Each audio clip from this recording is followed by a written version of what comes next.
Moraes em encontro secreto com o dono do Banco Master, vinho, charuto e muito sigilo.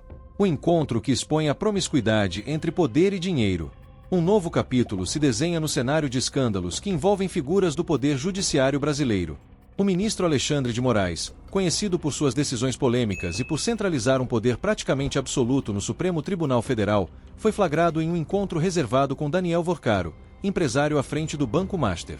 O cenário: vinho refinado e charutos importados. A transparência: zero.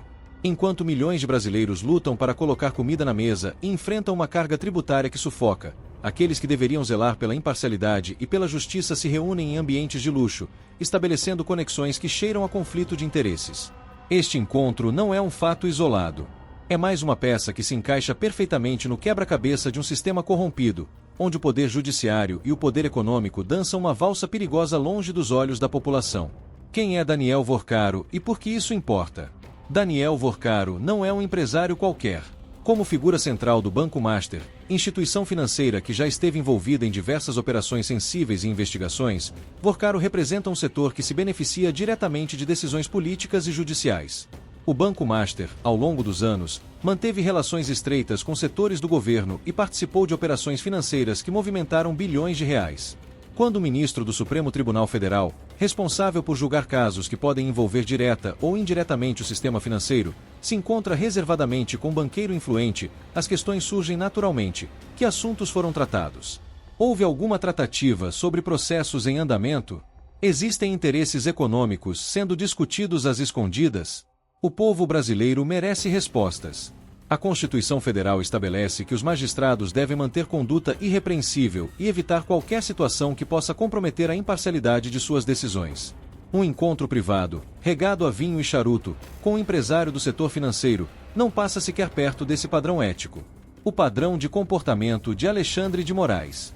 Este episódio não surge do nada. Alexandre de Moraes construiu uma trajetória marcada por decisões autoritárias, censura prévia e um desrespeito sistemático aos princípios constitucionais que deveria defender. Ele se tornou símbolo de um ativismo judicial que ultrapassou todos os limites razoáveis, agindo como legislador, investigador e julgador simultaneamente. Moraes abriu inquéritos sem provocação, determinou prisões sem due process, censurou veículos de comunicação e cidadãos comuns, tudo isso sob o manto da proteção às instituições democráticas. Ironicamente, ao concentrar tanto poder em suas mãos, ele próprio se tornou a maior ameaça à separação de poderes e ao Estado democrático de direito. Agora, surge a informação de que esse mesmo ministro se reúne secretamente com um banqueiro poderoso. A pergunta inevitável é: quantos outros encontros como esse aconteceram? Quantas decisões tomadas por Moraes foram influenciadas por conversas nos bastidores, longe do escrutínio público? A elite judiciária e seus privilégios. O encontro entre Moraes e Vorcaro simboliza algo muito maior: a existência de uma casta privilegiada no Brasil, completamente desconectada da realidade do cidadão comum. Enquanto o trabalhador brasileiro acorda antes do sol nascer, enfrenta transporte público lotado e vê seu salário ser corroído pela inflação e pelos impostos, membros do alto escalão do judiciário desfrutam de supersalários, auxílios generosos e uma rede de contatos que lhes garante tratamento diferenciado em todas as esferas. Essa elite se reúne em ambientes exclusivos, frequenta os mesmos clubes, viaja para os mesmos destinos e mantém um círculo fechado de poder que perpetua seus privilégios. Não há accountability real. Não há consequências para seus excessos. O sistema se protege. Quando alguém ousa questionar, é imediatamente rotulado como inimigo da democracia, propagador de fake news ou ameaça às instituições. A ironia é cruel. Aqueles que mais violam os princípios democráticos são os primeiros a se apresentar como seus defensores. O silêncio cúmplice da grande mídia. Onde está a imprensa tradicional diante desse escândalo? Por que os grandes veículos de comunicação, tão rápidos em atacar qualquer deslize de políticos conservadores, permanecem em silêncio ensurdecedor quando se trata de expor as relações promíscuas entre o poder judiciário e o poder econômico? A resposta é simples. Parte significativa da mídia brasileira se beneficia do sistema como ele está. Existe uma simbiose entre certos veículos de comunicação e o establishment, uma troca de favores que garante acesso privilegiado, pautas favoráveis e a manutenção do status quo. Enquanto isso, a mídia alternativa, os criadores de conteúdo independentes e os veículos conservadores são constantemente atacados, desmonetizados e censurados. A narrativa oficial não pode ser questionada.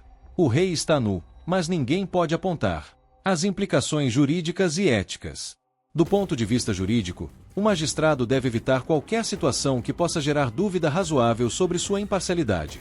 O Código de Ética da Magistratura Nacional estabelece claramente que juízes devem manter independência e evitar relacionamentos que possam comprometer a percepção pública de sua imparcialidade. Um encontro privado com um empresário do setor financeiro, mesmo que não trate de casos específicos, cria a aparência de impropriedade. E em questões de ética judicial, a aparência importa tanto quanto a realidade. A confiança no sistema de justiça depende da crença de que os julgamentos são feitos com base na lei, não em relacionamentos pessoais ou interesses escusos. Além disso, se houver qualquer caso envolvendo o Banco Master ou empresas relacionadas a Daniel Vorcaro tramitando no STF, Moraes teria a obrigação de se declarar impedido. Mas como confiar que isso acontecerá? Como confiar em um sistema que se autorregula, onde os próprios magistrados decidem quando devem ou não se afastar de um caso? O que fazer diante desse cenário? A indignação é legítima, mas precisa se transformar em ação. O primeiro passo é a conscientização. Compartilhe essa informação. Discuta com seus amigos, familiares e colegas. A informação é a arma mais poderosa contra a tirania. É fundamental exigir transparência. Todos os encontros de ministros do STF com empresários, políticos e outras figuras públicas deveriam ser registrados e tornados públicos. Não pode haver espaço para reuniões secretas quando se ocupa um cargo de tamanha responsabilidade. Além disso, é preciso apoiar iniciativas que buscam reformar o sistema judiciário brasileiro. Propostas de recall de magistrados, mandato limitado para ministros do STF e mecanismos reais de accountability precisam ganhar força. O judiciário não pode continuar sendo um poder sem controle, uma república independente dentro da república. Conclusão: a hora da verdade. O encontro entre Alexandre de Moraes e Daniel Vorcaro não é apenas mais um escândalo. É um sintoma de uma doença profunda que corrói as instituições brasileiras. É a evidência de que existe um sistema paralelo de poder, onde decisões são tomadas longe dos olhos do povo, em ambientes de luxo, entre taças de vinho e baforadas de charuto. Não podemos aceitar isso passivamente. Não podemos nos acostumar com a ideia de que existe uma lei para os poderosos e outra para o cidadão comum.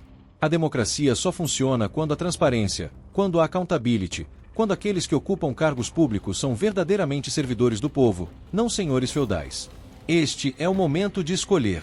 Podemos continuar calados, conformados com um sistema corrompido, ou podemos levantar nossa voz e exigir mudanças. A história nos julgará pela escolha que fizermos. Deixe sua opinião nos comentários, compartilhe este vídeo com seus amigos e ajude a abrir os olhos de mais brasileiros para esse debate fundamental. Se inscreva no canal e ative o sininho, porque aqui você sempre vai encontrar a verdade que a grande mídia não mostra.